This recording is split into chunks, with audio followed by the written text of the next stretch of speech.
Hi, everyone. It's Wednesday. Welcome back. Glad to have you on this 9th day of October. Glad to see the sun making its return as well through the clouds. We've got more of that to come.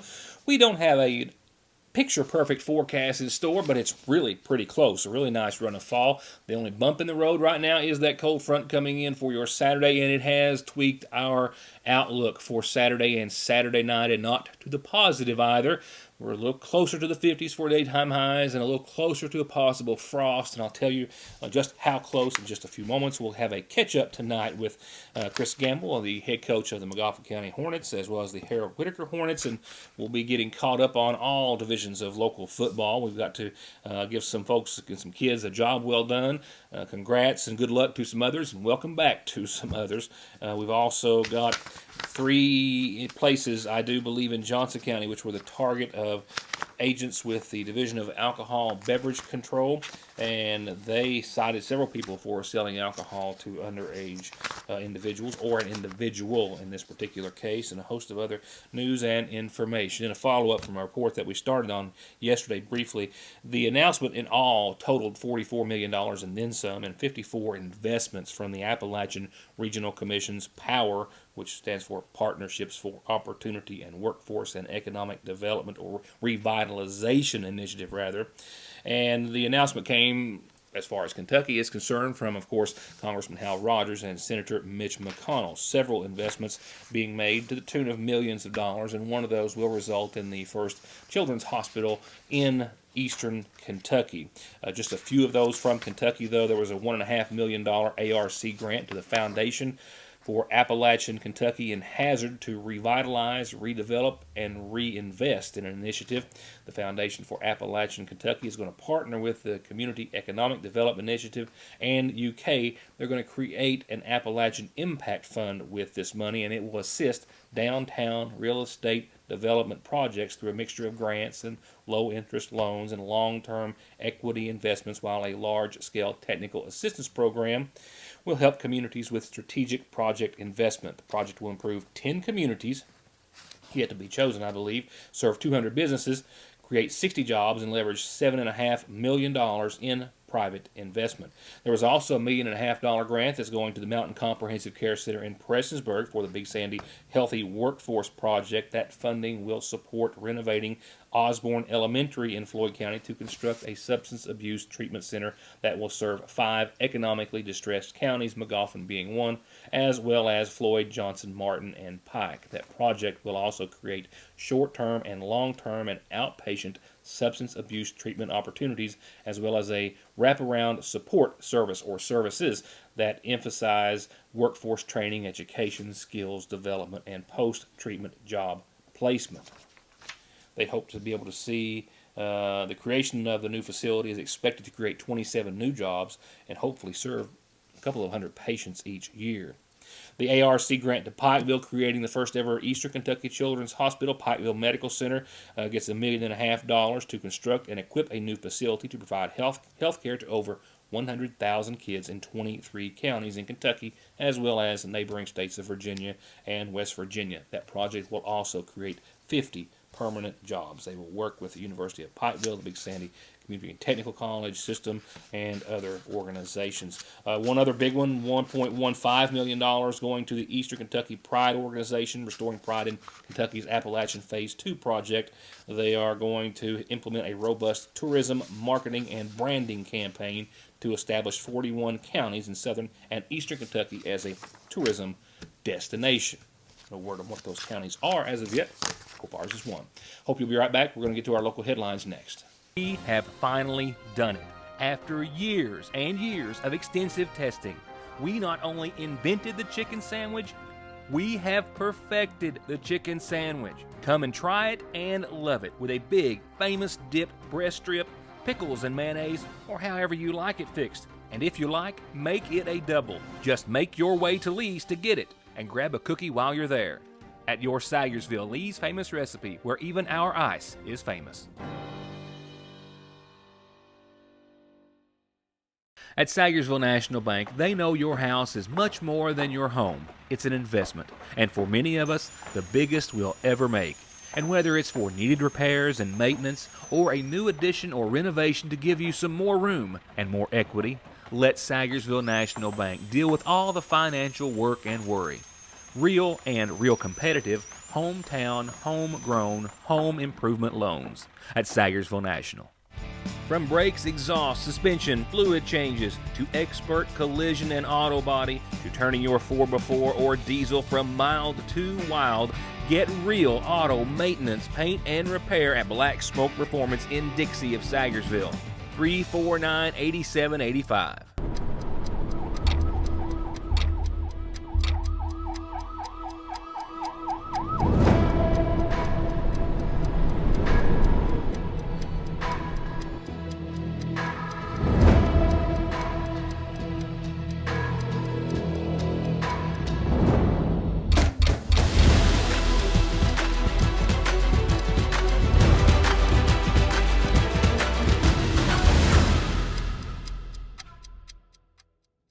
It can be one of the hardest parts of being a parent. You can beg them, bribe them, hold them down and try to force them, and sometimes you still can't get them to take their medicine.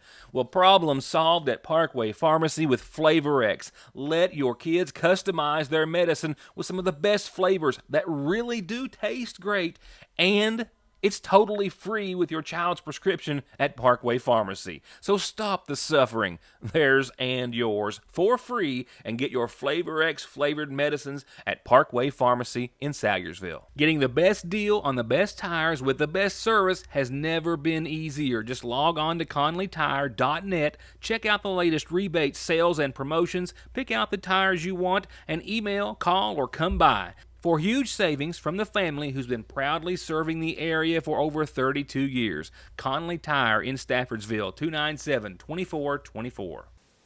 An undercover sting operation into underage sales of alcohol resulted in several citations in Johnson County as officers with the Division of Alcoholic Beverage Control made several operations in Johnson County. Several charges, the extent of which I'm still trying to ascertain, but all individuals cited reportedly sold alcohol in some form or fashion to a minor, specifically a teenager who was helping officers and agents. With the assistance of an underage individual that went into the places of business with Kentucky Alcoholic Beverage Control agents alongside or nearby, they went to at least 3 different locations. They have been identified as the Paintsville Smart Stop Valero at the intersection of 460 and 40, the America's Quick Mart, which sits on Euclid, and JB's Sports Lounge, which sits in the Ramada. Citations indicate that at least 2 agents, accompanied by that 19-year-old investigative assistant, all went into those locations, and the 19-year-old attempted to buy alcohol and was sold alcohol at each of those locations. Citation also names individuals facing charges: 41-year-old Maggie Salyers of Thialca, Taylor Droz of Boone's Camp, 39-year-old Mayur Patel of Paintsville, and 47-year-old Dinesh Kumar Patel, also of Paintsville. Agents with the ABC detail in our citation that all those individuals either sold alcohol to the teenager without asking for identification or without asking for the teenager's date of birth. I usually do sports at the latter part of the program, but we're going to go out with your weather and look ahead as to what's coming out in tomorrow's paper and the Sagersville Independent. So let's go ahead and switch gears and go to sports right now for our next story and an interview today.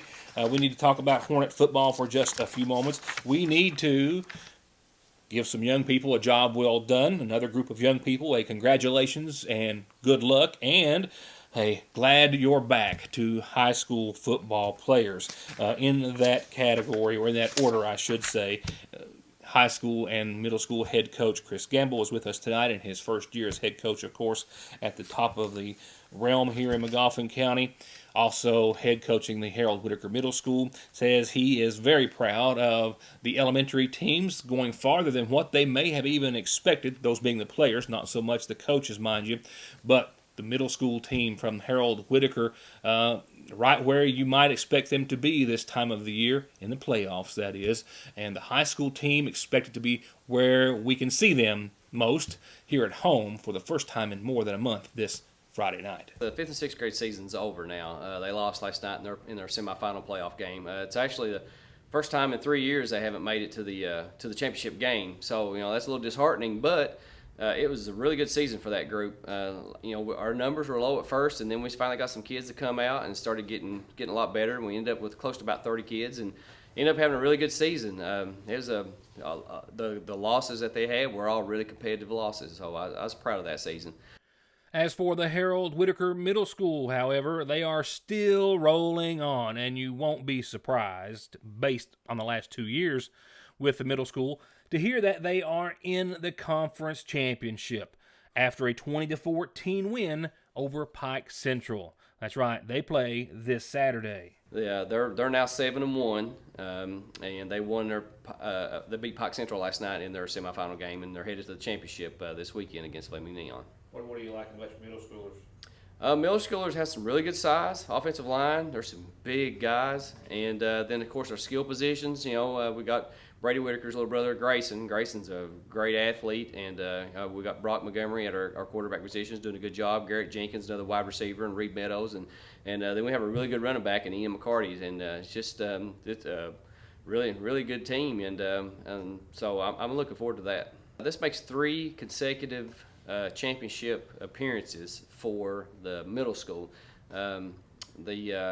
The first year I started coaching 4 years ago, we made it to the semifinal round, and then since then we've been in the championship game every season. So that's pretty impressive, to get three straight consecutive trips to the championship game. So that's really good, and most of these guys have been in 5th and 6th grade championships too. So that's a pretty seasoned group. And we'll wrap up tonight's catch-up with the Magoffin County High School Hornets, who it will have been more than a month on the road by the time they hit the field this Friday night, have been gone just that long. Their last home game on September the 6th here hosting Breathitt County. They picked up a win over Betsy Lane thereafter on the road, and then 2 road losses after that, and an off week puts them home hosting Floyd Central this Friday night. Yeah, with the high school group, it feels like we haven't had a home game in forever, and it's been about a month. So it's good to get back home, good to get the home crowd, and stuff, and just to be home on a Friday night. So yeah, we've got 4 games left. We have 2 district games in a row: Floyd Central Friday night, and then Pike Central the following Friday, and then we'll travel to Clay County, and then we'll get Morgan County at home to finish it all up. So we've got 4 games left, and two really huge games ahead of us. Before I get to a couple of reminders on your community calendar, this one I don't have typed in, but revival is ongoing through this Friday night. Pastor Tim Clark and the Bethel Bible Baptist Church on Route 30 invite you to come and worship with their church family for a weeks-long revival that is going on once again through this Friday night, 7 p.m. nightly. Brother Mike Lennon, pastor of the Grace Baptist Church of Malone, with the worship team, will be conducting nightly services. They hope that you'll join them through once again Friday night. Here's the rest of your calendar. The first is that the Ladies and Men's Fellowship Group is having a fundraiser this Friday to help raise money for their outreach services. They're having a big heavenly fish fry with fish fries, hush puppy slaw, and a dessert. It's a wonderful meal, just $10 per plate. Come and eat with them or take it out. And you can eat twice if you want to, because there's 2 opportunities. 11:30 to 1 Friday, and then again from 4 till 7. That's the Burning Fork Community Church. Call 495-5491 if you have any questions. And this is a reminder about the benefit this Saturday in support of the Vanessa Stapleton family to help raise funds to pay for transportation costs to and from the medical facility that she is in. They're having a singing, several different entertainers and singers, raffle crafts, bring a lawn chair, all Saturday 5 to 8 at the Sagersville Dairy Queen. And remember, anytime you've got an announcement, it's free, and this is the best place to have it heard.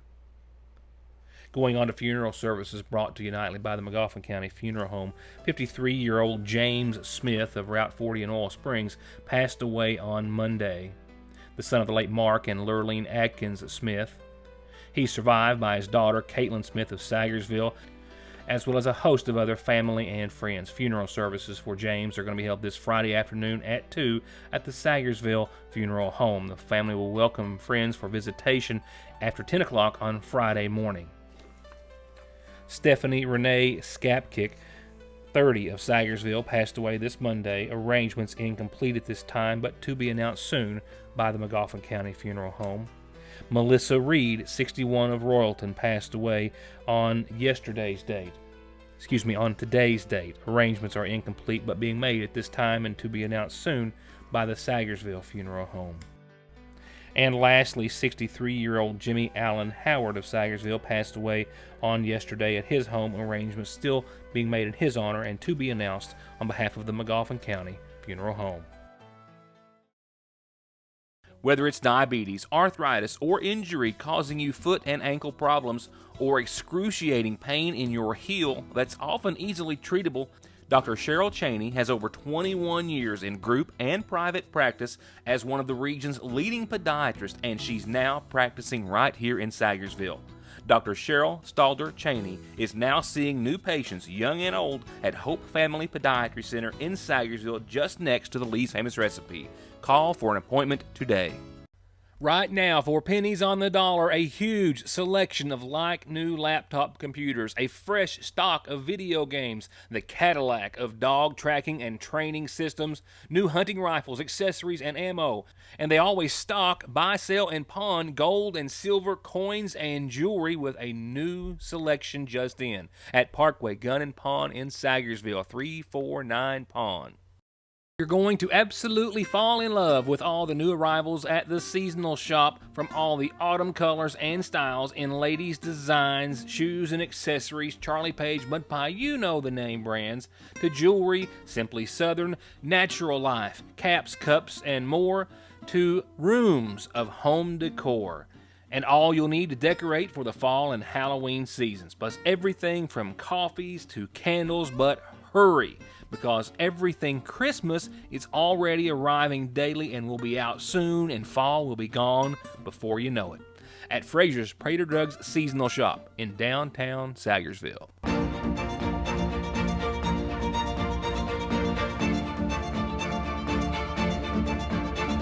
I'm Dr. Jason Zimmerman at Highlands ARH, the healthcare system of Appalachia.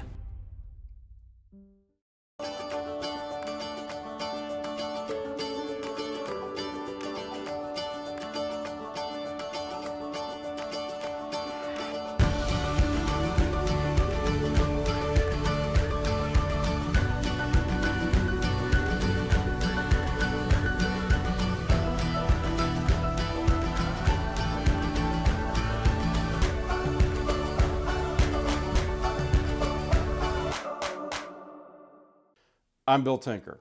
I've spent the past 19 years defending insurance companies in car crashes, truck crashes, and slip and falls. Are you involved in a case like that? Is the insurance company giving you the runaround about your medical bills, your benefits, or your lost wages? Contact me at McFarland Tinker Law Office. With our combined experience of over 58 years, we're here ready to work for you. I'll spend the last few moments of the program talking about what's coming out in tomorrow's edition of the Sagersville Independent, just a little bit of it at least. Right now, let's take a look at your fall forecast. It indeed is not perfect, but it's really pretty close. We do, however, have a bit of a downgraded Saturday, hoping that it might go the other way between now and then forecast-wise, but here's what we're expecting for the rest of your week, your weekend, and your next week of October. For tonight, a low of 53 degrees, partly cloudy, some patchy fog that you'll also see lingering into your tomorrow morning, mainly up until about 9 o'clock or so. We will see partly cloudy skies tonight and partly cloudy skies tomorrow night as well, but some sunshine burning away that fog tomorrow on our way to a 78-degree Thursday. And Friday looks to be yet warmer still. We should break the 80s into 81 comfortably, maybe 82, 52 for nighttime lows. Pretty consistent for nighttime lows. More sunshine. Shower chances with this cold front do come into play late Friday night. Right now it looks to be about a 20% chance after 1 a.m. Now, on last night's program, I was stressing a little bit that the viewing area forecast was still holding on to at least hopes of a mid-60-degree Saturday, while forecasts were calling for a bit cooler temperatures in the central part of Kentucky, hoping that the eastern part of the state might not be quite so cool. Well, Those temperatures are still above the 50s, but barely. Last night we were around 64, 65 expected for Saturday. Now we're down to about 61, and nighttime lows for Saturday night have backed off another degree or two, maybe even 3, I guess, from last night's forecast, down to about 37, with a 30% chance of showers anytime after 7 Saturday and a 20% lingering before midnight. So Saturday's shaping up to be a bit cooler with partly cloudy skies following mostly cloudy throughout much of your day. We'll see how that pattern holds through for the rest of the weekend before we get to your Saturday. We're going to rebound Sunday, though, nicely. Sunny and 69. We'll be out of the 30s Sunday night, mostly clear and 40. Columbus Day is Monday, and we're looking at sunny and 71, mid-40s for nighttime lows, and partly cloudy that night. Tuesday and Wednesday, low 70s, mostly sunny skies, and a slight chance of some showers on your Tuesday. So still, not the most beautiful of forecasts, but we're very, very close. Just a bit of a cool down and a chance of showers, which we still need desperately on your Saturday. Now, before I say goodnight, let me say this. Just a few of the things coming out in tomorrow's edition of the Sagersville Independent. More write-up on the 2 serious police chases in McGoffin County in the past week. We'll talk about the burn ban lifted, but what you need to adhere to through mid-December. A feature on Democratic candidate for governor Andy Beshear and his supporters, state and local, being here in Sagersville recently, and a local young McGoffin County high school football player, one of the state's top defensive players. He continues to stay at the top of his category. It's really cute kid pics from North McGoffin elementary students at the pumpkin patch. And 1997 doesn't sound like, well, at least it didn't to me, saying it, that it would appear to be that historic going back into our historic page in the Sagersville Independent. But when I looked at pictures of the sidewalk renovation, the post office being moved, feels like that's been there forever. It's not. As well as the McGoffin County couple's horse winning about 40 grand at Keeneland. Well, it felt like a little longer, and it made for and will make for a great read. A lot more to see. We hope you pick up a paper first thing tomorrow, or as soon as you can, and hope to see you back here tomorrow night.